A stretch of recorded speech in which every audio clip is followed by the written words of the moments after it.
closed doors, I'm a fool for your love.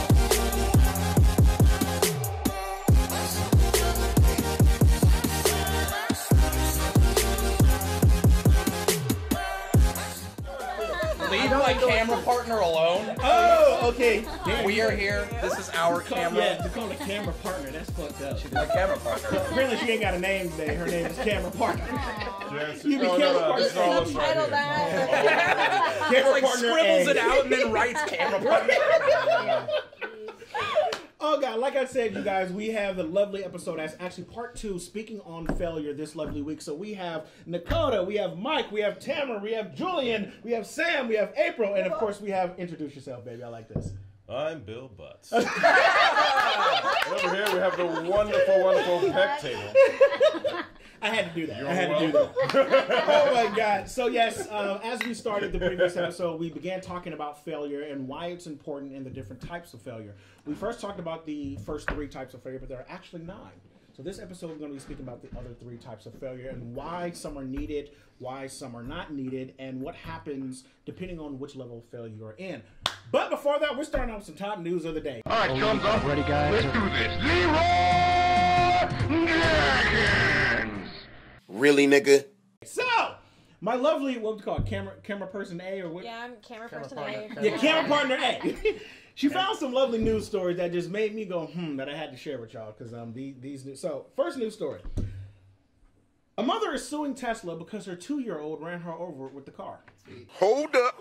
Wait a minute. Something ain't right. So, Was intentional? yeah. So check this out. So the way the story goes, the mother was changing the baby's diaper, and the baby got away. And then when she tried to get the baby out the car, the baby ran her over. And I said, "Stop, stop." See, this is when my detective brain turned on. There's about a 10-minute window here that's going unaccounted for. How your baby get from getting their ass changed to in your car running you over? Tesla is a really growing company. I mean. All right, what kind of Tony Stark shit is that? There are many things you do on a Tesla. I don't give a fuck if it is just the Model 3. I don't know what model it was. Clean your baby's You house. you do not change a diaper in that expensive a vehicle. No. They were changing in the house. It's a struggle. They were in Wait, the house. hold on, new information. Yes. In the house? They were in the house. So I'm like, there's a 10-minute window of wait. How do we get from in the house changing your baby's diaper to I just got ran over by a car by my child? I have a theory. Yeah. Okay, there had to be a third-party affair going on. It sounds like the real-life inspiration for the movie Brightburn. Right? You know, just like Right. Demon Baby. But I'm trying to figure out, I'm like, there's a piece of this lawsuit that just goes on the counter. I'm like, Yeah. how your child get to the car, get your keys, get your shit, get in the car? Maybe the Maybe baby it's was an app. helping the mom. So she was trying to Remind kill me. herself, and she didn't realize she bought a Tesla instead of a regular car. The baby crawls in there. It's like, I got you, mom. Right? Come on, go forward. My kid's first words, got you, fam. Or You're right. Wait, so is Stewie her child? I mean, it's seriously. Seriously. Like, seriously, because I'm like, This is how the do we, Griffith house. Like, Yeah. does that like, how do we get here? I was thinking Baby Jack Jack, like Ba- maybe it can right? teleport or Possibilities something are like endless. that. But Baby Jack Jack loved his mommy. That's Yeah. true. Stewie does not. He might have like That's turned true. into metal and fallen on the. There better be some magical Well, I mean, shit there's going on nothing with that that. says that the child did this intentionally. I mean, This just makes you wonder, It's just you know better if the it phrase, is. nature... I don't dispute that. I don't dispute that at all. I just still want to know how we got from diaper chains running Right. over. There's a big window Like, of time that's just not accounted How for. did I the just kid know- get the car Yeah. and drive and everything? Okay, How did she let's just get say by let's the say car that you let's say ran it happened. over? Right. Why was she not Okay, inside looking for as the a baby black that's man, missing? She like under the car looking this for would the be baby. if I got run over by my baby, it would be like the whole term of like accepting is like first be like nigga, Yeah. baby's in the car, nigga, fucking run over, then back to nigga, my baby is running my car, my baby's driving. Quote, I y'all. gotta be like, It has been nigga. There's gotta be a moment where you're like proud of your baby. It's like Yeah, like my child is That's way cool. ahead. My child's already running me over with my car. What did yours do? Hit T-ball? You Oh, forgot that an bitch. important detail, though. She was pregnant at the time. Oh, yes, yeah. And she, Oh my god! maybe it was the baby changes in her everything. belly that Oh, did it. Like they It working was an together. inside job. It was an inside job. Exactly. I better turn on Jonathan. Child. So really, the baby did do it on purpose. He's like, fuck that other little motherfucker. Right? Nobody. I do have a question then. Yeah. So if the headline is saying that the baby who was already born killed the mother and her pregnant child, does that go on the baby's record for life? The baby was pregnant. That's what they're putting. Does that go on the baby's record then, saying, "Yeah, I killed my mom"? Like you can't get a job. They didn't die though. Like her pelvis was broken and baby was born early. Wow. She didn't Did die. she like crawl out like V? Oh shit. I don't know.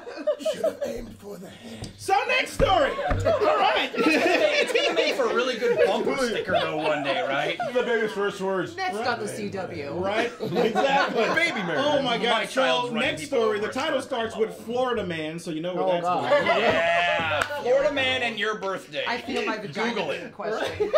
Oh, wow. Ooh, we're going to get into that one too. So Florida Man gets bit by a rattlesnake that came up through his toilet. No. Mm-mm. No.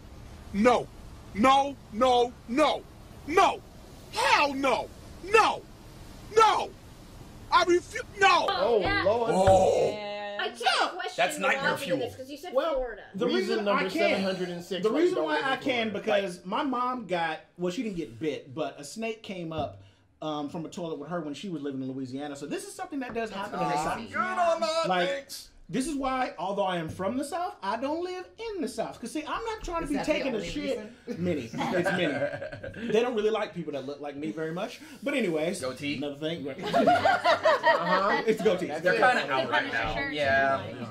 I don't have a mustache like you, so I'm not ready. But no, this is something that happens a lot in the South where bugs, rodents, just reptiles will come up through your plumbing while you're washing dishes, That's taking a disrespectful shower. as hell. I mean, I'm trying to take I'm a trying to shit. get for work. I pay rent in this bitch. And you gonna walk up through my toilet? Like, It's a free snake. that is a one-way trip. That is a one-way trip. But that's exactly half it. full. People are flushing them, and they're And it's staying never- in the sewers. Like people flush Oh. these reptiles that they get, and they don't. They think they just go to the ocean. They don't go to the ocean. They end up in the sewers, and then they come up other seas. They go to Right. you should ask around your neighbors then if a snake comes up. Like, okay, who did it this Okay. time? Right. Who put the God damn it, Bobby! That sounds like to be a horrible Yeah. sequel to Finding Nemo. That all dreams lead to the ocean, kid. Nope, there's the enemy of the antagonist is a snake. We're coming back to you. The resurgence. Right? Like, Ooh. you're like, Like, real talk, snakes on the plane, I laughed the whole movie. But when that motherfucker had a snake come up and bite him in the dick, Nice. I was totally silent. Like, no, That's my no. biggest fear. Seriously, so It's not as fun when it happens you to think you. about it, I'm like, no. That is one of my biggest fears because I'm like, I'm not trying to be That's your down there, biggest a snake meets the other snake, and oh yeah, how you doing, And bitch? Julian never sat on the toilet again. Man, look, nigga, I'll be sitting in the chair like this every time. No, you don't mind. You not gonna catch me up, dog. Not today, not any day, ever. Sitting there in the toilet just shaking and shit. What's wrong? I gotta pee. I can't hold it. Mine would be a tarantula in the toilet. Oh, that one Lord. would kill me. Oh, see, no. Tarantula would be- Which would be worse? Little furry. No, I think it'd be Chipmunk. anything furry. Yeah. Tarantulas are It's definitely like that furry, wet too. koala. So when they're like furry and wet, they look horrifying. Yeah. So the toilet would be like this whole demonic looking like Fallout 3 rat. There No. actually was a case with spiders and airplane toilets. So there was all of these people that kept dying in Texas. And it ended up, I think it was Texas, ended up being flights coming in from overseas that had these spiders Jungle on the bugs. plane, Damn it. and they were in the and they were fighting. I still flip toilet So now seats we up can't- and Hell sit down on With them. my Because foot. it would be the smallest bite, and that was the only thing. They thought it was food poisoning or all these other things, No. and And it they was were spider dying? bites. Yeah. They were dying. It was this really, really deadly spider learned. All right. out of Asia. It was I'm not crazy. No, Let's talk about this. Let's unpack this for a second. Why? Just why? They're already scary as shit looking. Why must they kill us? Us! They don't eat us! But could you imagine a giant butt coming at you? You would do whatever you could Every to get that Thursday butt night. inside. They have to defend I would themselves. not, thank you. I'm just would saying, not I bite would that move butt. Said butt. once bitten. Does it have to kill me too? Shit! Why It's like, I can't got the ask you- message, I'll move. Damn. Right! But it Damn, depends on how that's- long your a toilet, it may think that you're just staying That's there true. and not leaving. Yeah. So. You've taken its home. Yeah. So our next story. No, wait, there's more. There's more.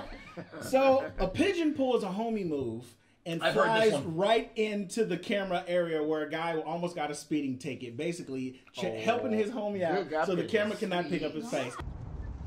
My nigga. Yeah, he was like right here in the camera. Right. Now, see, the one thing I love about this story is y'all know I hate pigeons. They are rats with motherfucking wings. They're Dang. bitches, they're assholes. But if you gonna ever be a pigeon, be that pigeon. I mean, just block all. Did Because see, Gandhi say that? That sounds familiar. Yeah. Life goal. be that Be pigeon. that pigeon. Well, it's crazy because the thing about it is, looking like this, like pigeons do shit on purpose. They do. Like they will shit wherever they want. I'm like, why can't y'all shit on all the traffic lights? Like y'all know where they at. You know, Like just shit security on- cameras yeah, and shit on- stuff. yeah, shit on But the fucking things that security help. cameras, just help us out. You ATMs know, gone, get you're the like- package out the window and shit for you. But I thought that was a cool move. The pigeon was like, "I got you, bro. Don't I you got trip." you. I'm like, you know, Was go it, get as this, it went by, was it just like, all right? I was you in a Tired of getting previous judged. life. Like one of the pigeons from the Animaniacs, like one of the Italian pigeons. yeah. I fucking got you, buddy. What do you mean? Right. Hey, come on. Me, I like for Oh, life. Yeah, like blood for blood. Huh? Blood in, blood I out. got you, man. If you don't put the crackers down, I'm gonna break your ankles. Yeah. Saltines. Right. Nothing else. I'll know. Oh, It's man. really dead on. Exactly. I got eyes around This the dude city. is amazing. The last story is more of a serious one that actually leads us right into our main subject. About, I'm going to say, maybe 2 weeks ago now, Kit Harington checked himself into rehab, for alcohol and stress-related issues. Now, what I thought that was awesome about this is he checked himself in. Because a lot of people was like, oh, well, he's an actor, he's famous, well, they have all these drug problems. Like, no. One thing that a lot of people were not thinking about when it came to this subject is he was 21 years old when he got cast for Game of Thrones. Mm-hmm. He was 32 when it ended. That took up. Realize he was that young. Yeah. It took up a big portion of his life. And when you're ever on a show that takes up that much of your life and that much of your time, you have the moment that a lot of actors and people go through of what do I do next and how do I reinvent myself. Mm-hmm. This dude's whole identity was based around Game of Thrones. He was 21 years old when he got this role. And he's only 30, he's still a baby. I mean, hell, I'm only 33. I'm a year older than the guy, and it's just like his entire life has been defined by this. So he literally had a moment of, what am I going to do next? Because it's not going to be easy for him to necessarily get cast in anything that's not Jon and not Snow just like. that, I mean, Yeah. you spend birthdays and Christmas holidays With with these people. people. You create. I was on the show for a while, and then it's like you spend all this time seeing them, and y'all have to move on, and they get busy, and they get new work, families, and exactly, stuff, and you're left behind. And everybody at the end of a show, whenever you're on a movie or anything like that, and you're going, everybody spends the last couple weeks or whatever hustling on their phones, and then all those relationships are gone, and that is your identity. These people will love you. Or if you're on screen, you're like, oh, I'm an actor, we're in love, and you're for so long, and then it's like, no, dude, I was acting, I'm gonna go. It's really hard to separate that one. It becomes a part of your organism, and people don't understand that level of intimacy that we have to be vulnerable for a long, 10 years. 10 years. I know most people who haven't been with people. Like, it is a relationship. It's a very serious relationship. Like I have who I call my twin sister. We met on set, and we're mirrors of each other, and we are so close, and we've only known each other for 3 years now, maybe. And it's just like I couldn't imagine not being able to work with her anymore. And it's just like that's only 3 years. I couldn't imagine 10 years and traveling from country to country and being on set every day and knowing like. Here, he is like basically the godfather to certain people's kids, and like certain people who had kids, he was there when they were born. And I'm like, that's a big thing to just say, job is done. You're it. That's also pretty much his entire adult life. And your 20s is such a pivotal time for figuring out who you are and who you are as an adult. So. And then when you think about when you're on the set, you actually can form relationships. You're all on, maybe, of course there's politics, but you're all on even thing. Okay, we're all in this show. We're all very successful. And so now we're going out into the real world where people are going to be nice to you, and you don't know if they're being fake. Exactly. And it's hard to trust. Yeah. And so, or maybe he has social issues. Yeah. He might. Where drugs would have helped with that, and all of a sudden it's like, now I'm going through these panic things. And then also, after all of that time and work on the series, ending it in a place where your fans aren't happy. And that's another thing. That's literally the other part that leads into, number 4 of failure. The 4 part of failure is called failure to be accountable. And a lot of people would say that he failed. I'm like, no, he took accountability for his actions where a lot of other people would not. Sure. Because that's a lot of pressure. I just ended one of the most successful shows in the past, probably 20 years. Fans weren't happy. I don't have a job. My family is ending. What do I do now? Yeah. Where do I go from here? And the thing about accountability, especially when it comes to failure, is a lot of times when we face things that either we don't like or didn't work, we never like to deal with the fact of the part that we played in or the part that we will play. And being accountable, especially being a leader of something. You and I, we've had a lot of conversations about when you're at the head of a company or a show or a project or whatever, everything falls on you.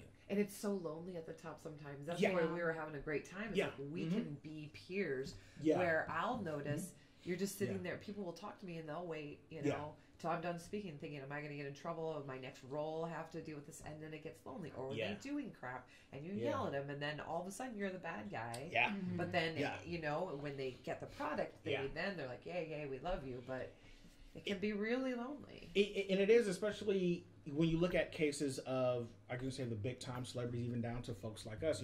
I call us, we're working people in Hollywood.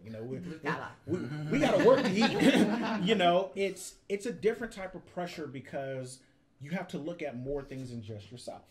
And every move you make makes a fucking difference. And sacrifice have to be made for that. I mean, I remember you telling me some stories about your growth getting to where you finally got to and the sacrifices you had to make, and everyone just says, oh yeah, you're so awesome, you do all these things. I'm like, you don't know my fucking story. No, and they think it just comes easy. Like it's kind of, I always use the analogy of like ballerinas. Like everyone sees them dancing in the final show, but no one sees like the hurt and the pain in their feet and everything and the loss. And one of the things too that he's probably dealing with is like when you come out of a show like that and it's not coming again, you start to see your peers that may be going on to the next big thing. When your co-star is already going on to headline the next X-Men movie, that's a lot of pressure. But one of the things I think that he has that hopefully led to why he did the accountability is that his set family actually became his actual family. Right? And she had to deal with that loss of the series when she was killed off. So I'm sure hopefully she was a big anchor and a shoulder for him, and that may be why he was able to go so quickly to get that help. Versus when you're in it by yourself and you're coming out of a season, like people around you, they don't get it because they're like, oh, you should just be happy that you had that. And they don't understand that loss of the family. If you haven't been in a set family, you don't get it. Well, and on that, like that's the one thing as far as with failure. If you're starting to rise, plan ahead, like be good to people, make good friends, because this will happen. I think a lot of people, when they don't realize, in other industries, maybe you get a job and you work till retirement and you're set with that. But in the entertainment industry, you can rise and fall all the time. There is no surefire thing. And if you have set a good foundation of people from different industries that you can talk to, that you can be there for them, whether you're working on the same show or not, then that's probably what it is you have a few friends, he's accountable, but it takes, with addiction, something like that, it takes somebody going, hey bud, you got a problem, and him going, yes I do, I'm going to go and check myself in. And I think on that note too, it's telling the public that just because you had someone like Kit Harington on a show doesn't mean he's immune to stress or anxiety or depression. Because now more than ever today, mental health is becoming very prominent. We are starting to realize that we have a broken system here, and that our relationship with mental health is not healthy. In fact, I like to say that when it comes to being depressed or anxious, a lot of people, and it hurts when it's loved ones, assume that it's akin to getting a paper cut. Oh, go away. Or we need to fix it, or I need to take you somewhere. We emotion shame. I feel like in this country we emotion shame people.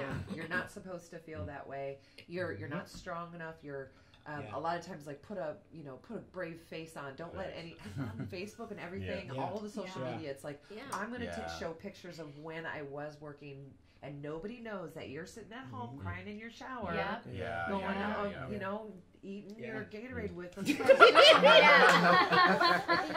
You need help, and that's the thing. You're not okay with it. I will. When you're talking about failure, I will fail. It's a guarantee. What you talked about last time, it's a guarantee that I'm going to fail. I'm going to stop showing people that I don't have failure, because otherwise you're alone in it. And I think it's great. I mean, it's not great for him that he's having these struggles, but it's great that he is showing people that we all go through that. Even people on the biggest show there has been. He's doing. I remember. I'm sorry. I remember Rupert Grint going through the same thing with Harry Potter. He was like, "Well, I mean, I've been like the bumbling, like Harry, don't know what to do." Like, just like the bumbling, like sidekick, silly sidekick, and then like he didn't know what to do after that, and he actually, from what I had read and seen in interviews and things, he was very, very heavy into on-stage performance, into like theater, and he's a phenomenally talented like stage actor. Yes, he is. And since then, he's actually he once Harry Potter had ended, he kind of got back to that and started kind of just rediscovering his like what made him happy. And now he's back in things, and I imagine it's like like when you. What we were all saying, like when that's been your character for 10 years or however long, it's like how do you not be that anymore? Yeah, how do you shake it off? I really think that actors celebrities should do it, because you are so disconnected in film and television sometimes from your audience. You're getting the social media feedback, and when you're in front of a live audience, whether it's theater or music or whatever, if you were sitting in front of somebody and having it performing and they're experiencing it with you, you get a complete reset. And so, you know, that's amazing that he did that, and probably super healthy. There's a lot of actors that do that as their purge. Like after they do a long series, they go back to their roots in the playhouse. Even directors will do that. They'll go from like making a high budget caliber film, and then they'll go into a smaller like indie project. Well, I actually kind of wanted to circle back to what you were saying too about how it's a good thing that they're actually letting people know that he not only had depression, but he went and got that taken care of, because that's something that it takes a lot of strength to be able to even let people be aware of that when you have depression. For sure. I actually just recently had our first baby, and I had postpartum depression. And it was so hard for me to even realize I had it, just because there's so much stigma and stuff with mental health, and I had. Tom Cruise didn't really help that one. Yeah, and I had a really severe case to where I didn't realize, even though Jarrell was telling me, "Hey, I think something's going on here," I didn't realize something was going on until I was literally seeing things. So I basically every time I put down my son, if I took a few steps away, I started seeing shadow figures like running after my baby. It was basically like you take a horror movie and then you get thrown into a real life version of a horror movie where you don't know if what you're seeing is actually real or if it's just your mind playing tricks on you, which is pretty much the scariest thing when it's your own brain that's giving you what do you trust? So it took getting that far before I could even realize that that's what was going on with me, and I was honestly so embarrassed. Like I had to take time off of work and all of this stuff that was just really okay. I have to go tell people now that this is happening, that I don't know what I'm seeing.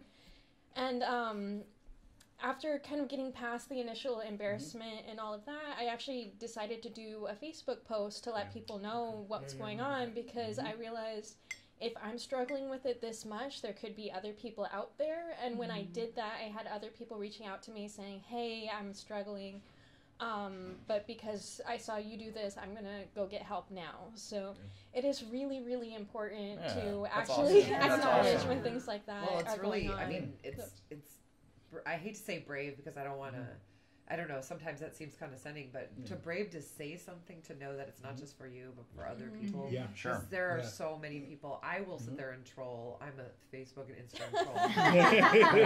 At least you're on it. What story? Oh, he went out with her? Great. Or blah, blah, blah. And so there are those people going, I don't feel good, I'm sad, I'm just going to sit there and watch social media to try to make myself feel better, and they come across your story, and just because somebody didn't comment on the brave ones actually go, hey, me too.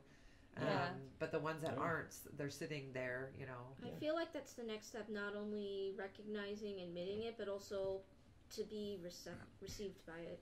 That just because you have a problem doesn't mean that you're any less a person. Because that's the problem. It doesn't define you. It doesn't. No, and I like to say that, okay, your depression is, or whatever you have, it's a part of you. What the difference is you're not a slave to it. That's how I see it. It's okay to have these problems. What's not okay, though, is if you treat them wrong, like through alcohol, through drugs, through self-harm. That's the difference. That's why I think there's a silver lining to this Kit Harington story, is that he checked himself in. That he knew he had a problem, and then it looks like he does have a good support group, a good family to catch him. So that's the silver lining. And for anyone watching or listening out there who does have a problem, not only recognize it, but understand that it doesn't define you, and that whatever you can to helpfully treat it, whether it's therapy, whether it's art, music, whether it's just hugging someone, being open about it. Just doing that already is a step towards healing. She's going to crawl out of my phone. Well, that goes into, right? Well, that's a beautiful segue, because that goes into our point number 5 and the 5th type of failure, which is called failure to put in the work. One of the things that we see a lot, whether it's dealing with depression or whether it's dealing with work or dealing with your career or family or whatever, is people don't want to put in the work that's necessary to get to where you need to get. You know, and right? Well, I just felt my stress hitting a little close to home for me right now. It's deceptive. It is definitely deceptive, because like the kind of, because I run into this a lot. Well, to be quite frank, I get super anxious when thinking about this stuff, because a lot of it is me, but at the same time, a lot of it is based on the perception that I understand a lot of people kind of have for people in the industry who are not in the industry. Like when we started, like me and him, we came out here and we started doing voiceover together, and like sometimes we would kind of get on each other's case, like, well, you're not doing voiceover from 7:30 in the morning to 6:30 in the afternoon. Are you really doing voiceover? I'm like, that's not how this works. You can't quantify it the same way. You can't. You just can't. But like when you're trying to make that transition, sometimes you get in your own head and you kick your own ass a little bit, because you're like, am I really working hard enough? I felt that with writing, because it seems like people are like, oh, you need to write this script, and then so it's right for this opportunity, and you're chasing it. I'm like, I can't keep up with it as much. You know, it is, you can beat yourself down. But on Jarrell's note, like I in theater, I cast a lot of people, and I see people just not even bringing requesting sides for the audition. They come in, they don't even bring headshots. And I thought, so there are two sides. So you can work yourself too much and realize that you have to be a healthy individual, or you end up, you know, working yourself to death, needing to check into rehab. But there are other people who are sitting around going, why is this person getting cast and I'm not? You don't even have to get discovered at the gas, and you're like, are you in classes? Do you have headshots? Do you have a reel? Are you even have headshots? I'm like, get a headshot. Do you have something so I can give it past? You can do a headshot on a phone nowadays. I mean, like literally, if you need something quick and you go. On that note, you need to pay for them. Obviously, they're better that way. But minimally, have a friend take a shot on a phone. I want to give a little shout out to a buddy of mine. I'm like, you know, not putting in the work. Kid always want to get in shape. So finally hit me and goes, Bill, I really want to get in shape. All right. His name is Xander Mobus. Xander's for you, buddy. Thanks for covering. He's pretty good. It's like, oh gosh, Bill, we didn't even talk about this.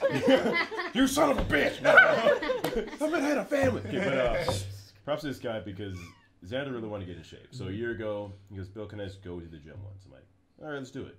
Let's do it. Yes, you. Why you didn't ask Mike, man? I don't know. He's black and he probably plays basketball. He might know something. Jesus Christ. Because you're black. Do you blame him? I mean, come on. But that said, he has missed maybe a week worth within the last year. Wow. Nice. Yeah. Every day. To the point where he can't make it, great. He'll show up later on that day. Yeah. Good. Some people actually, I've seen it happen for years. I have a friend that'll join for like a week or two. I'm like, oh, I pull something and like just can't do it. I've literally seen this man pull a muscle. It's like, I fucked it up. God damn it. But it's not like he's at the situation. Then we'll walk to a trainer and be like, what can I do to work around this? Yeah. Can I figure around that? That goes into even to like voiceover, which is my bread and butter. People ask me, like, how do I get into voiceover? I'm like, you just gotta take some classes, get yourself in front of some casting directors, study, do theater, do Shakespeare, sing. And people ask me, like, I can do this funny voice. Can you do it for 48 hours? No, it's like, then take that shit off your demo. Can you do that voice doing an impression of someone else? Like, I was shooting with Kyle, who asked me, like, oh, can you do like a funny voice? I'm like, yes, here's a funny voice right now. I was like, oh, really? It's like, if you can't do Shakespeare, if you can't do contemporary, if you cannot sing in that bitch, then don't even fucking worry about it. You can't do it. Now, when I say that, you also need to keep studying the theater and all that, because sometimes, for like, say, anime, it's the experience, like really, like the small things are huge. Yep. And that's the comedic part of it. So when doing like any type of theater, you're also doing to the back of the audience. Well, I would like to add to that, because I was a stuntwoman for 25 years, and I still do that work. But if you are in this industry and you want longevity and you want to put in the work, don't ignore all the other things that you're interested in, because you do not know how you're going to reinvent yourself. If you like to write.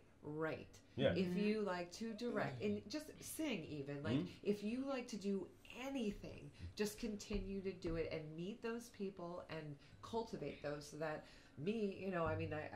I still work, but there's you age out of things, and then I start going, oh well, you know what, I had blew out my knee. I was like, okay, that's it. And then I go, okay, no, we're gonna start producing. We're gonna start creating our own content and doing it. And if I hadn't been going to classes at UCLA or doing these other things and cultivating all those things so that you can grow. So it's not like, oh, this part of my career is over, now what do? I'm so depressed, there's no reason to live. I have come across so many people who are in my age range that are having this crisis of, I had a career, I was pretty successful, and now it's kind of over, slowing down, and who am I? What do I do? Sure. I love that you just said that, because that literally gets and segues to failure point number 6. It's called failure to start over. Now, the interesting thing about failing to start over is, going along with what we said about Kit Harington, a lot of other people, is I do a lot of research on a lot of older actors in Hollywood. I love a lot of the older actors in Hollywood, especially people who didn't get their start until after their 40s, or who didn't blow up until later on. Sure. And it's interesting because they've all said the same thing. They said, I've had to start over more times than I've actually won or hit the finish line. And it's just like, thank you, because the road to success, a lot of people just think it's just this climbing hill. And I'm like, no, it's a hill at the very beginning. But then when the clouds separate, you got a mountain with fucked up goats, with sniper rifles, with evil children that bite you, and then a big ass giant that will stomp on your ass. Snakes coming out of toilets and shit. And look, that's just the first part of the mountain. And it's just like, and it doesn't work the way that people think of. Because I tell folks, like, I stepped away from acting for how long, Nekoda? About 7, almost 8 years? At least, yeah. Yeah, I stepped away for a number of years to basically start over, to build a production company, to do something different, to work on my other skills, and then came back in 2015 to acting and literally had to start over. I moved back to LA. I got an apartment down here. Was like, all the people I know, they're on the other things, they don't talk to me anymore. I need to make a new network of people. And a lot of the time when you're having to start over, it's on the back of some really discouraging, defeating, like something really bad just happened that you weren't expecting, so now you have to start over. Like for example, I have helped build a lot of careers. I've helped build a lot of companies, and I've either been fired or removed from all of them. All of them. And it became one of those things of, what do I do now? And this is where, talked about the last episode, where you and I were talking a lot, you need to be stubborn. You gotta be stubborn. Like, say what you want about motivation and inspiration. I know that's a hot thing, and empowerment. You gotta be empowered and motivated. Be your best you. All that shit's great. It's useless for me. And the reason why it's useless for me is because that shit will die. There'll be days when you're not motivated. There'll be days you're not fucking inspired. There'll be days when everyone in life is kicking you in the ass and fucking you with no Vaseline and does not care. But Vaseline, that's really bad for you then. Yeah. But exactly. Me with a good time. But for me, it's that stubbornness, that doing it when you don't want to do it, when you're injured, you know, when everything is fucked up.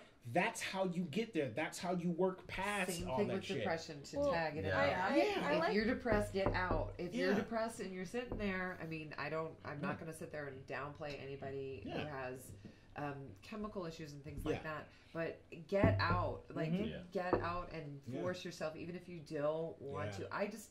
With that, there's so many people that suicide is at an all-time high, and a lot of that is success-oriented. Yeah.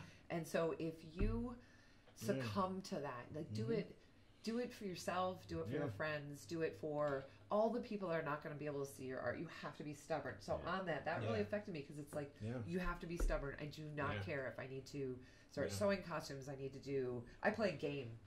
I get up and I'm like, okay, we're going to, I don't want us to just succumb to my little crappy time management game. Like I do little cooking games. So I'm like, okay, so if I go and I start working on my computer, doing a little character breakdowns, whatever, I'll do that. I finish that. All right, and I get to play a little game. And then I'm going to go and I'm going to do some sewing work.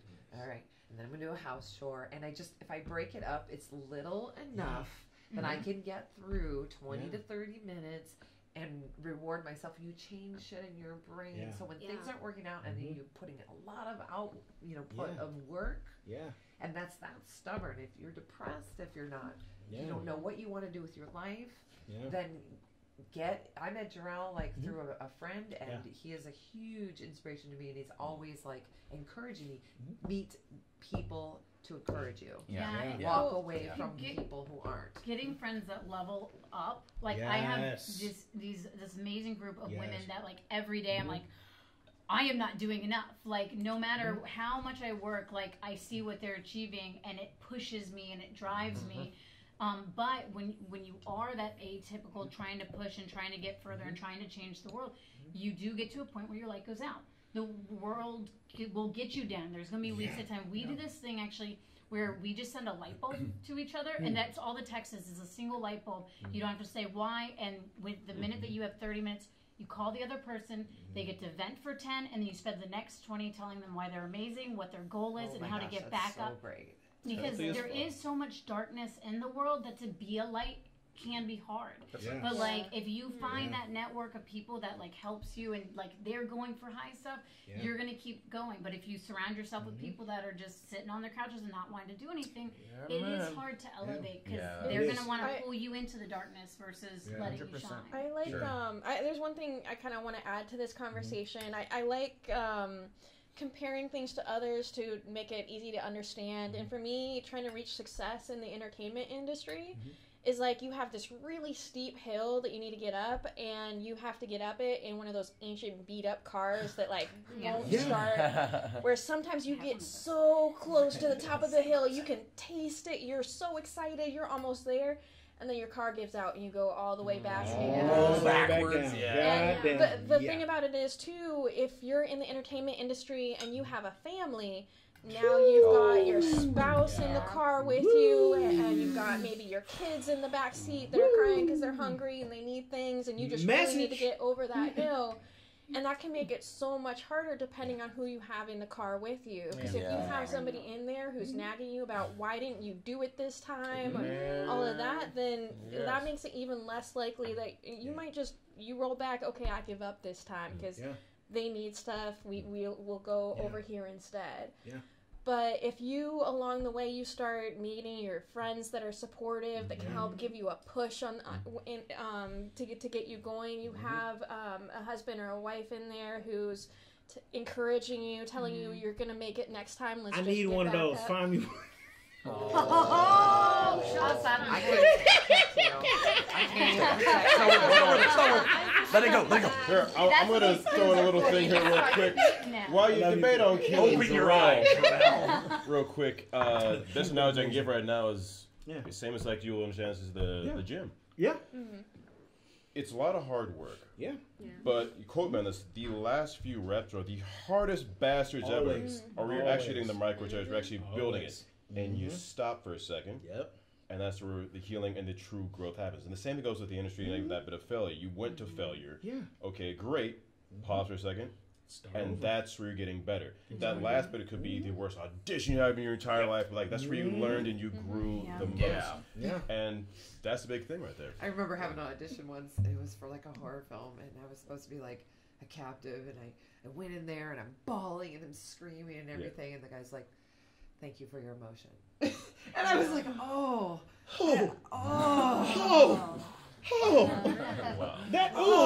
Yeah. My shit just hit the tape. Damn. And that is another thing. I mean, when you think about that, it is really easy to get down on this. You go into auditions, and it's really interesting. Me being on the other side now, I get to audition a bunch of people, and I even have my actors sit in and help me with auditions so they can have that perspective.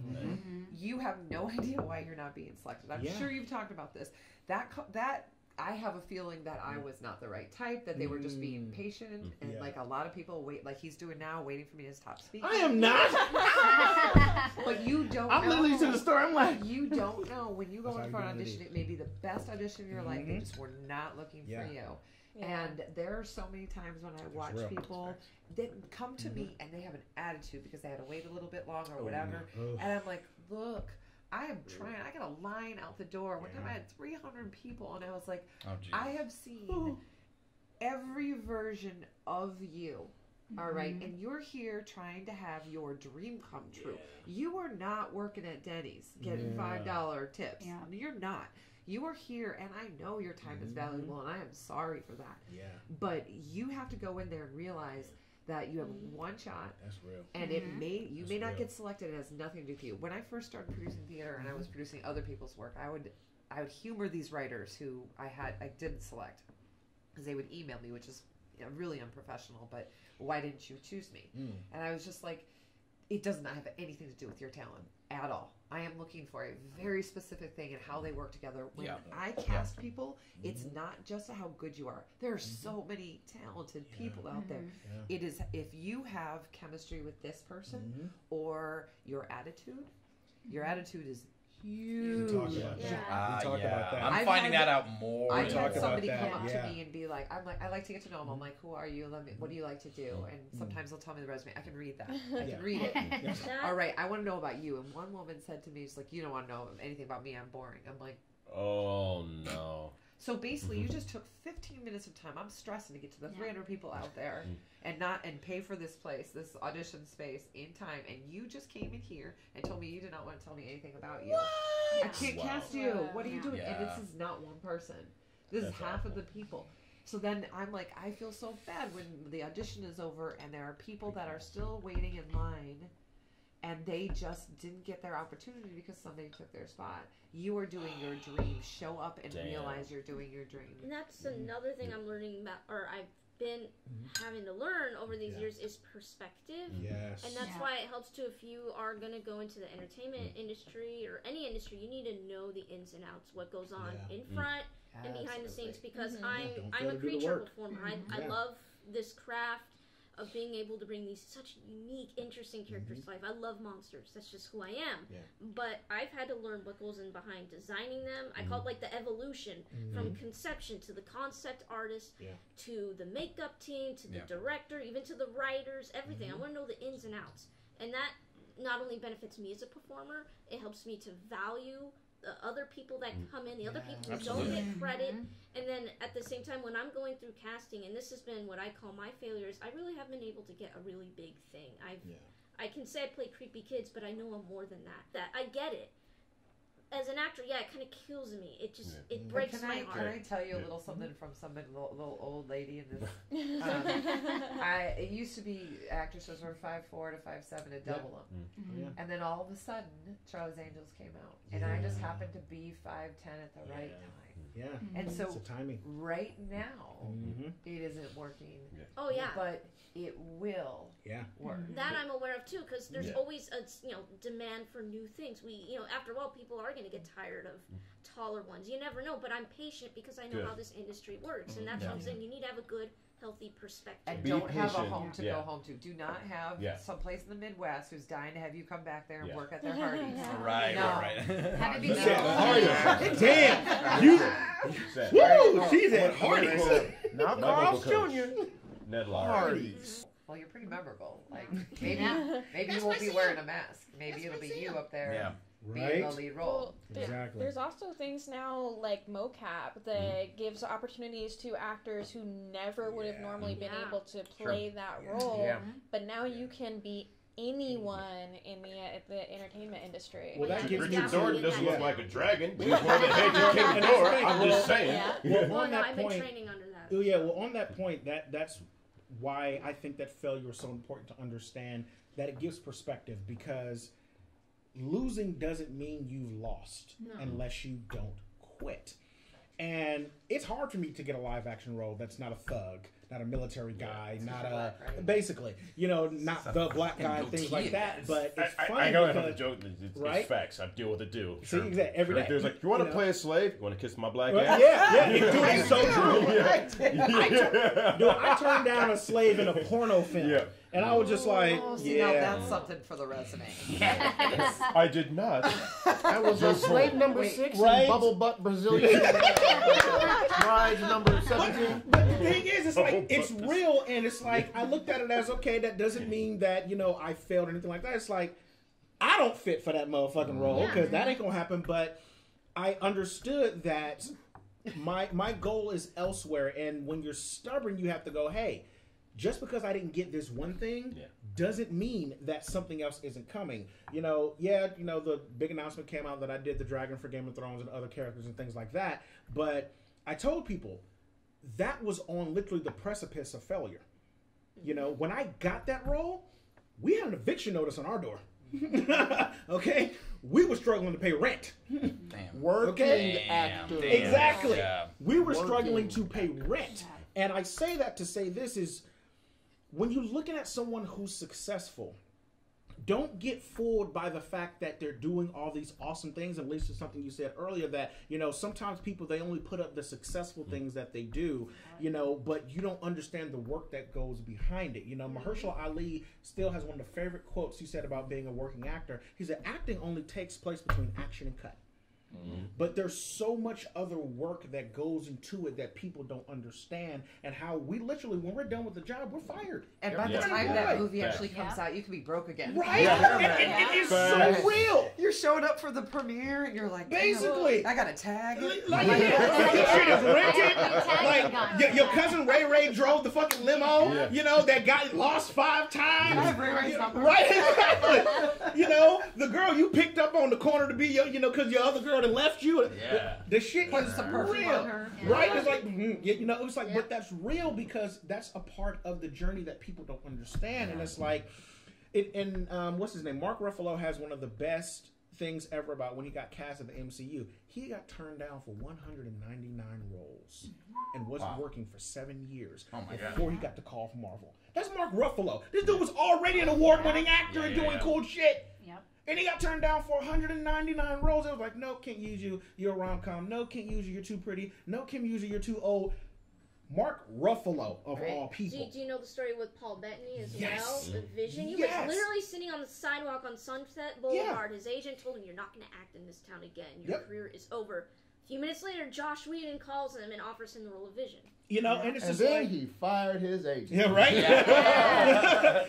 So it's just like, failure a lot of times is necessary to understand and appreciate the certain things that you get. Like, and Nekoda gave a little bit of talk about that, of being a working actor when you have a family. Mm-hmm. Everyone said, oh, Jarrell, your career is over. You're not going to be doing a lot of acting because you got a kid on the way and blah, blah, blah. I said, no, motherfucker, that's gas in my tank. That means I got to work harder, because I got a mouth to feed, 2 mouth to feed, because my boy eats like he's me. So, and it's just like, you could have easily quit. I could have easily just got a job in IT or got a corporate job and did something else, but I was like, no. What skill sets. Well, you can kiss all that. I got the skills. I actually went through a pretty similar thing with that. Most of my bread and butter right now is I do a lot of audio description for the visually impaired, and the studio for whom I'm currently doing that, I had actually been a coordinator, an audio description coordinator for that studio. And I worked and worked and worked, and it was kind of a growing, budding department. And I'd never really had a role like that before professionally, so I wasn't really keeping up very well with it. And so eventually, like on diplomatic terms, like we parted ways.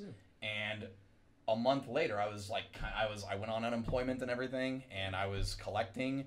And a month later, they called me in to do Isle of Dogs, do the audio description for it, and like that was a year ago. I've since then I've been like doing movies and Netflix shows and stuff, and it happens. You just gotta be stubborn. And keep embrace that failure. You guys want to hear a funny story about failure? Embrace that failure. All right, this is 100% true story. I'm gonna tell you about the day I got fired. Bill got fired. Yeah, so I was working for. This was like the best. Yeah, this was the best fired ever. So I was working for a thing called Cumulus Radio, and we're on the Christogol Morning Show. So as the whole thing's going, we meet up like about 2 hours before the show starts to plan out. Okay, here we're gonna do. We're gonna talk about this, and Barack Obama had just become president. All right, so everything was all set. And they go, Bill, you have an idea? We're trying to do like a game show. I'm like, I had an idea. Let's just fully embrace the fact everybody keeps talking about, making fun of the fact he's black or not. Well, we'll see what I call the negrometer. We're going to measure how black you are, because how you take him. He said, he has that white dialect. That's how we got here. I'm like, all right, we'll see how black people are. The show hit record fucking numbers that day.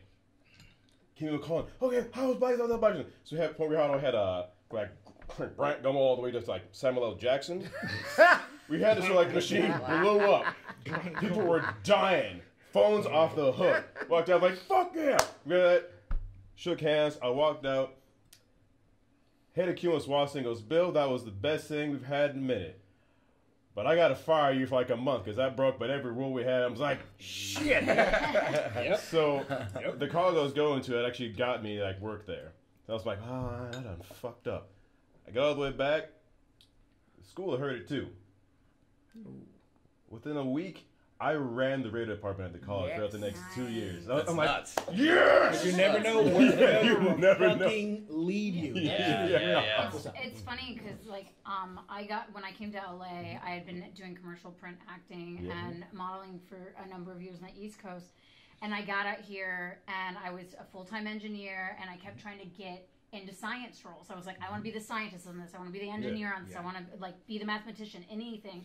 And I kept being told, well, you don't look like a scientist. So the first thing I did as a scientist was I got LASIK, and the first thing I did as an actor was I went and bought fake glasses so that I could try to get these science roles. Come on! What the hell? And so I'm out here, and I'm fighting, and I'm going out for auditions, and I'm getting in every room that I can, and I'm just being told across the board, you can't be the scientist in our show, you can't be the scientist in our movie, you can't be the scientist on the short film, you can't even be the scientist in the room. Jesus. And I'm like, this is crazy. So I like walked, like I gave up. I was like, I can't do this. You know, I want to work with kids. I'm just going to go and do outreach, and the life will figure it out. And it was a year to the day. I'd given myself a year to just do outreach and reset and figure out where I wanted to be. And a year to the day, I got the call I got the casting call for Mythbusters. I had no idea it was Mythbusters at the time. Someone sent it to me, and they're like, you should apply for this. They need someone that knows TV and knows science and all this. I threw an audition out, had no idea it was going to happen, and literally they called back. And so sometimes you might be failing at something because it's not the right door. That wasn't where I was supposed to be. Of course, I had no idea that Mythbusters was reality TV, because reality TV to me is like the Kardashians, and I stay as far away from that. You know, and so it turned out that I was trying to go into television in the wrong side of it. It needed to be non-scripted reality to actually be the scientist that I was. So it was like one of those moments that I'm like, had I completely given up and been like, no, I'm not even going to do that, I don't do that anymore, like I wouldn't have found that little man, oh man. I 100%, that's kind of what happened to me when I discovered creature performance. I was taking drama classes at school, I was studying the craft, and I got tired of getting these roles where you're going to be the little girl, you're going to be the teenage daughter. I was getting these bit parts, and I knew I could do something more, but I couldn't find anything. And I just stopped taking classes. I stopped studying. I figured, okay, I'm never going to make it anywhere. Well, happened to be that my mom is a teacher in a public school, and they have a haunted house every year. and their theme was celebrity monsters. So they had Frankenstein, Dracula, the Mummy, Freddy Krueger. They had all of this, and they had the girl from The Ring, Samara. Yeah. Their actor got sick, and they knew my mom, and they've seen me on campus, and they realized she has long hair, she's petite, we know her. Could she come in and play Samara? And I just thought, might be fun, because I like scaring people. Like that. You do have a penchant for that. You always request that. Can I scare them? Julian went himself twice last week. Can I scare people? But anyway, so I said, sure, why not? And it was a hit. People that was like one of the greatest feedback they got from their haunted houses. We love your girl from The Ring, because of course I'm hyper flexible, so I would do the crab walk, come out. And she says hyper flexible. This motherfucker here is like a pretzel. Okay. So that helped, but it opened doors because it a little light bulb went out in my head. I could do something with this, and that's where I went back because I have my dad to thank. And if I hadn't taken a motion capture class, I would not have been booked to play a zombie for E3 last year, and I would not have met this guy. Well, and you would also even this show came on the back of one of the biggest setbacks him and I have ever had. Because it was right after. It was one of those times where we thought we were right at the top of the hill and we were about to roll right on over because we had a big company that was looking to basically sponsor our show. They were promising, okay, we're going to set you up with everything. You're going to be a part of it. You're going to be involved in this whole process. We'll sign this contract basically agreeing that we're going to work together exclusively. One of our business partners actually raised the objection of, hey, I don't want to sign this and then be put on ice for a year because it's a 1-year contract, so we want to make sure if we're going to sign this that it's going to be it this time. And so the person completely promised, you know what, no, I really want you guys, we have the resources, we have everything, we just need you, we're going to do this. So we signed, we were put on ice for an entire year where we could not do anything with our business whatsoever for an entire year. We couldn't make money, we couldn't do anything for a year. And trying to make ends meet and everything was, I don't know how we made that happen, but it was right after that. It was right after that. Jarrell still got the wig. We were able to get access to the studio and make this show happen. That was a real moment of, do I still want to do this? I didn't even ask that question, which I never allow myself to do, but I was like, do I want to do this anymore? Do I want to put myself and the people in my company a part of this? And I was so glad when I met you motherfuckers, because y'all have been some of the best people that we've had. That's a really scary question, man. I've definitely asked that. You do, by the way. You do. Don't go get a desk job. I have come across so many people who have given up, and they're miserable. And yes, this life is hard. And yes, you're not always sure where you're going with it. But if you find a partner that's willing to go around that ride, or friends or anything like that, you just do it until you die. It is totally possible. I was told my whole life that you can't make money at that. You need to learn how to type. Well, I probably should have learned how to type. I'm a writer. I see when you text me, I'm like, what the fuck she be saying? But I know I do. My thumb text. I mean, I am of a different generation to Ralphie people. But there isn't an option. It is not okay. A steady paycheck and healthcare and money is awesome. I hate being broke all the time. But when you get a chance to perform and do it, think about a few of those moments, or every day for the rest of your life sucking. Doing what you hate. It's one of the best infrequent jobs you may not ever get, but when you get it, that shit is that's literally why it feels like $1 million. That's why me and him are out here. We were both in the middle of Illinois, not Chicago. Everybody say, "Oh, Chicago!" No, not Chicago. Illinois is not Chicago.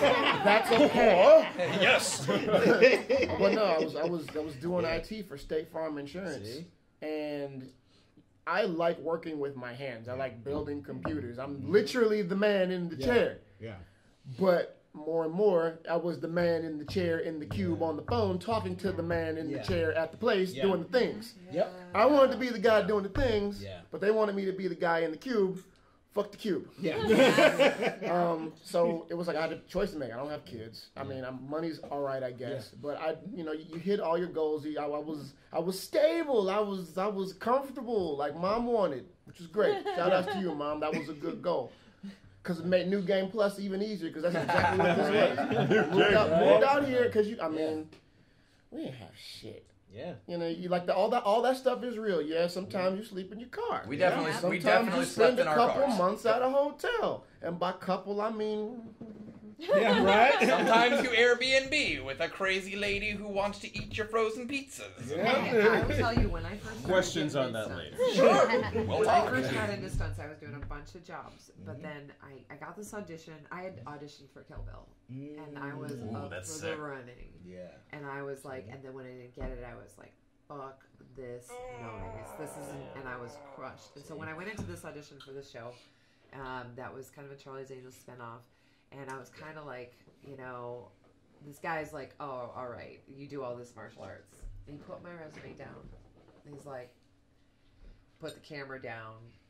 And he's like, give me a jump spinning kick. And I was like, motherfucker, all right. Jump right up in the air. Boom. And he's like, whoa, do that again. Do that again. Oh, now you want to pick up the camera. Look at you, stupid son of a bitch. He walked me out and hired me on the spot.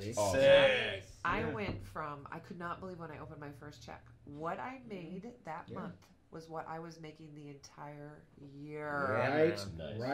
The entire year. Right. And that's what makes the shit worth it. And so you do it, and then I'm not saying like I'm balling now. I really wish I had sort of like spaced out some of that money.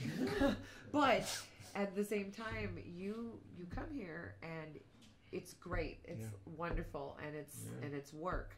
And then you get an opportunity, like you guys have said, that will continue that. Yeah. And you go home, you might as well just delete your life. Like you go home and you quit, you might as well just go push that delete. Yeah. Be done. And I've got a little bit of a different perspective on all of this too, because outside of being on this show and having the production company, I'm not part of the entertainment industry. I'm the passenger in the car where Jarrell's the one who will go off for sometimes days at a time or be gone all night or all of that while I'm at home with the baby and he's off doing all of this stuff that looks so much fun and like that would be so awesome and all of that and having to rein in any emotions that come up like being jealous of him being out there and I'm at the 9-to-5 job or things like that and it can be really tough on your family trying to support you while you're because you go out and you get the job and you get that high of like you get to do what you love, but then I'm back over there and trying to support you. We need that. My husband is in the tech booth running the lights for my show. And so you know when we have to trade and we've had those bumps and snags and I get it because I'm like look at me. I'm talented. I need work. And then I come home. I'm like my life sucks, honey. Can you just tell me how great I am? And he's like, if I get like that, shoot me in the ass. Shoot me in the ass. No, wait. Are we talking in one cheek or like the spouse? Through one cheek? Having someone out there who's like, the friend is the greatest thing in the world. Yeah. It's like when I first got here, I booked Gundam. I'm like, fuck yeah, favorite anime, I'm in this shit. The next 10 auditions I didn't get. Yep. So it's kind of like, fuck. But like having that person who's like not in the business at all, it's like, I'm going to play PlayStation, I'll fuck this shit. How you doing, Bill? Pissed, man. I had this kick-ass role, everything's going great. And now I just lost this bullshit role. And person, I didn't it's good. I didn't like, that sucks, man. And I paused like, you know what? Thanks. I just need to get that off my chest real quick. I'm good to have you there as like a foundation and like a pillar. Yeah. So, dude, nothing but love to anybody who's not in the business, who's like still like your boy or your girl or your wife in that case right over there. Who? Where? Yeah. I said what I said. Jules, we got the dopest rings though. We got the one ring from Lord of the Rings. Be jealous. Ha. Yeah. We're cool. I remember when Jules and I were roommates out here. I thought you were gonna say married. I was excited. Well, we were together for a little while. I ship it. I must have been asleep for all of that shit. It's 20 years and you own that shit. It was one night in Vegas. It was one night. It was one, for God's sake. Let it go, you guys. There was a category for that on I could see Jules' face like, was it? Oh. He was a slave in that one. Whoa. I was house Negro. He brought it Yeah, up. right. He brought it up. Thank you. Look at this. I ain't working no damn field. At least you weren't Camera My ancestors are like this in that. And on that note, ladies and gentlemen, it's time for Full Mouth Trivia, goddammit. Come on. Look, we have our Vanna White over here with the ice cream. Woo! Look at this sexy baby right here. Oh! Yes! Are you motherfuckers ready again for part 2? Oh my gosh. I'm getting every question wrong. My ass loves sherbet. I didn't even think about that. But yes, it's actually Pride Week right now. Yes. So we'll edit that in. So, ladies and gentlemen, exactly why we did this. Get your damn hands down. So, my favorite part of the day and of the game. Yeah, you do. Oh, it's right here. What happened to you? We use our hands at this table. Y'all, get your hands. It's our depression ice cream. I will cut all y'all. I will cut all y'all. Get all the sweat in there. And then Julian was fighting. Bye, y'all. It was the snake in the toilet. That looks so inappropriate.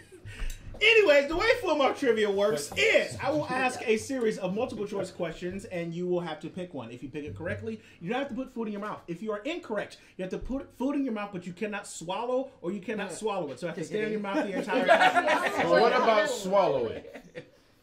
Anyway, so did you prefer when people swallow or? So we can brace for this. How many questions are there? There are millions of questions. Millions and billions. And this is why we have napkins and tablecloths, because I expect y'all to spill food all over the place. But if it melts and goes down our throat, it's not our fault. It better come out your mouth. It better come out your mouth. It better look like some rainbow-colored semen. I don't give a shit. All right, you guys ready? Are y'all ready? Are you motherfuckers ready? Mike is prepared. Oh my god. That's so creepy. It's the mustache. So question number 1. Now it is. You guys are so fired. Question number... What the hell was that? It's my extender. I got T-Rex on I got T-Rex on and I can't read that through shit. My nickname's T-Rex. Oh my god. Question number 1. This actor took an acting class after originally wanting to be a marine biologist and was told that they could not become an actor because of their stutter. Is it A, James Earl Jones? Is it B, Tina Fey? Is it C, Samuel Jackson? Or is it D, Brad Pitt? A. I'm going to say Tina Fey. C. What are my options? James Earl Jones, Tina Fey, Samuel Jackson, Brad Pitt. This is a real easy one. I made it easy to start off with. C. No, easy. Samuel Jackson? Okay. Well, Samuel Jackson did drugs. Okay. So I'm going to go with, wait, one more time? James Earl Jones, Tina Fey, Samuel Jackson, Brad Pitt. We'll do Brad Pitt. Okay, just dumbass. All right, the answer is C, Samuel Jackson. Everybody else put food in your mouth. Yes! Get food in your mouth and do not swallow it. I promise That's nothing. a big scoop. Damn, he always regrets it though. Sherbet. Come on, T-Rex arms, camera person A. Dig in there. Camera partner A. Get all that. Get all that shit. All right, so question number 2. Time out. All right. Question number 2. This person was almost homeless and a single parent before becoming one of the most famous authors today. Is it A, Tom Clancy, B, Stephen King, C, Ernest Hemingway, or D, J.K. Rowling? A. Tom Clancy. C. I'll go with Tom Clancy. With J.K. Rowling? D. J.K. I know who it is, but I love sherbet. Keep it in your mouth. Go. It already melted. Go. I can't see Let it out. Let it fall out. Go. Come on. J.K. Rowling. All right. Whoever said J.K. Rowling is correct. Everyone else put food in your mouth. But can I still eat the sherbet? No. You eat after the show is done. Why are you cheating with small ones? Hello, my mom. All right, question number 3. This actor once told another young actor, "What? You're in your 20s? You haven't made it yet? Girl, you have time. Calm down." Because their career didn't kick off until they were in their late 40s. Is it A, Morgan Freeman, B, Meryl Streep, C, Bryan Cranston, or D, Glenn Close?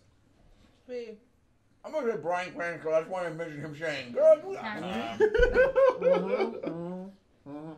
Morgan Freeman, Meryl Streep, Bryan Cranston, or Glenn Close?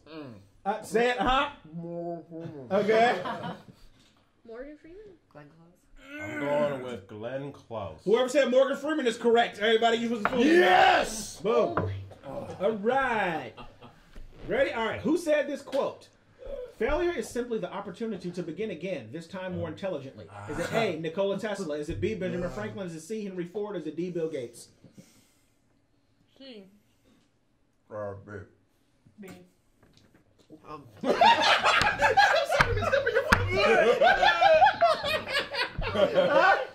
See? Will you repeat it again? Okay, is it Nikola Tesla, Benjamin Franklin, Henry Ford, or Bill Gates?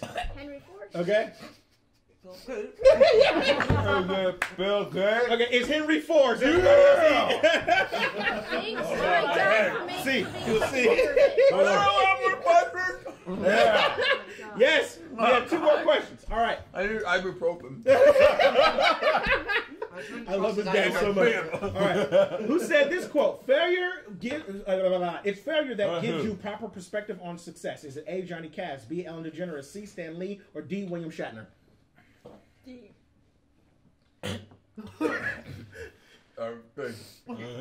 What? Okay.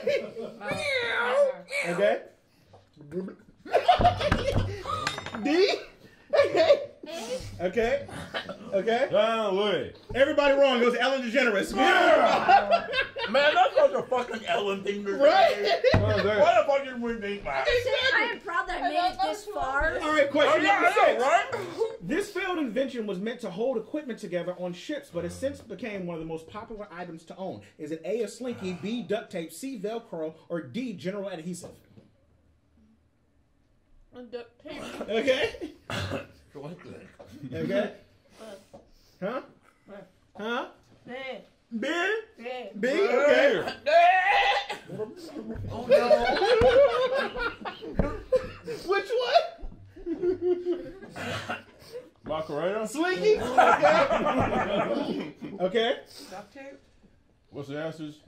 Slinky, duct tape, Velcro, general adhesive. Damn it. We're gonna go with duct tape. Okay, the answer is A, Slinky. Yeah! All right, final question. I gave y'all an easy one, okay?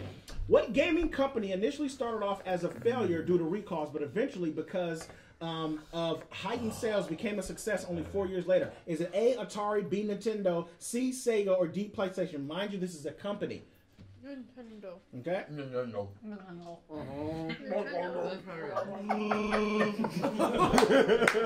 You guys are correct. You finally got that right. Ladies and gentlemen, thank you for... Okay, fine. To Taka, to Alan, to Fawn, to Black Magic, to Binary, to Cannon, to... You ain't gotta go home, but you gotta get the hell up out of here. Just fuck it, bye. I'm done. Oh my God. The hair adds flavor. Surprisingly, Now we gotta take a whole goddamn layer